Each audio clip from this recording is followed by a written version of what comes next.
Okay sir, thank you. Shri महोदय और आपके दर्शन लिए हाजिर है।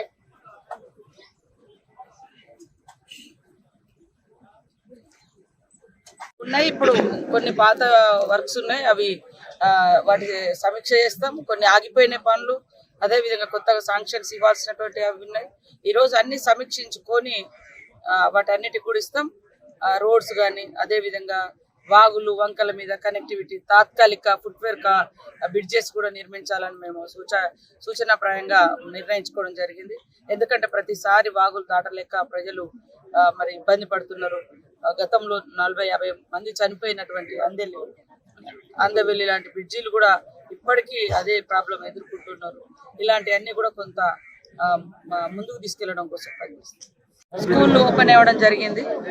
ఈరోజు మరి స్కూళ్ళు ఓపెన్ అయిన మొదటి రోజే రాష్ట్ర వ్యాప్తంగా ఉన్నటువంటి విద్యార్థినులకు దాదాపుగా 15 లక్షల యూనిఫామ్స్ కూడా రాష్ట్ర వ్యాప్తంగా సీఎం రేవంత్ రెడ్డి గారి ఆధ్వర్యంలో మరి మన ప్రభుత్వము చేపట్టడం జరిగింది. ముఖ్యంగా గతంలో చూస్తే కొంతమంది మహిళా గ్రూపులు లేదా ప్రైవేట్ కాంట్రాక్టర్లే ఈ యూనిఫామ్స్ గుర్తించి ఇచ్చేవాళ్ళు, ప్రైవేట్ ఏజెన్సీ వాళ్ళు.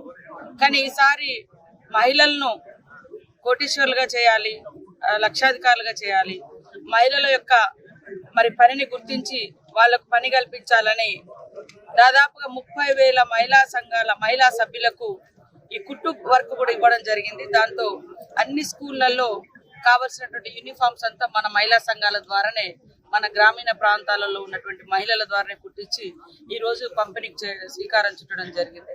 నేను ఈ జిల్లా ఇన్ఛార్జ్ మినిస్టర్గా మరి ఈరోజు ఉమ్మడి ఆదిలాబాద్ జిల్లాలోని మరి ఆసిఫాబాద్ కొమరం భీం జిల్లాకు ఈరోజు రావడం జరిగింది.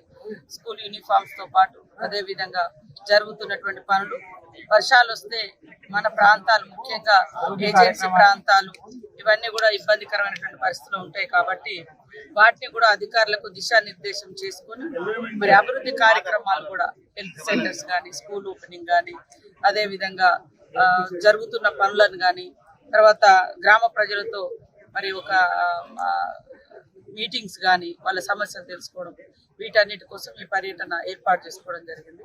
మొన్నటిదాకా దాదాపుగా 3 నెలలు ఎలక్షన్ కోడ్ తోటి చాలా గ్రామాలలో అభివృద్ధి కార్యక్రమాలు కొన్ని ఆగిపోయడం జరిగింది. అభివృద్ధి అనేది ఖచ్చితంగా పరిగెడుతుంది. పల్లెల్లో పట్టణాల్లో అనే తేడా లేకుండా ప్రజలకు ఎక్కడ ఏ అవసరం ఉన్నా కూడా ఖచ్చితంగా రేవంత్ రెడ్డి సర్కారు అభివృద్ధి పనులకు చూస్తుంది.